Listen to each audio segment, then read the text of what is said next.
हर हर महादेव बम बम बोले. अमरनाथच्या पावन गुफेपर्यंत पोहोचण्यासाठी तुम्हाला चंदनवाडी, शेषनाग, पौषपत्री, पंचतरणी या ठिकाणाहून तुमची यात्रा होते आणि प्रत्येक ठिकाणी तुम्हाला 1-2 किलोमीटरवर military base camp, medical treatment आणि लंगर मिळतात. त्यामुळे कितीही कठीण प्रवास असला तरी हा तुमचा प्रवास अगदी सुखकर होतो. तुमची छान सोय होते. प्रत्येक ठिकाणी तुम्हाला खाण्यापिण्याची सोय, मेडिकल ट्रीटमेंट मिळते. हे चंदनवाडीचं बेस कॅम्प आहे आणि इथे चेक नाका आहे. इथे तुम्हाला यात्रा कार्ड मिळते आणि हे यात्रा कार्ड घेऊनच तुमचा पूर्ण प्रवास करायचा आहे.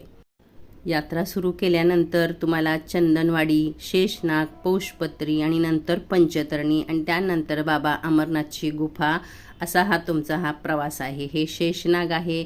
यानंतर तुम्ही पौषपत्री आणि पंचतरणीला तुम्ही मुक्काम करू शकता. जरूर पुढचे भाग पहा. अमरनाथ यात्रा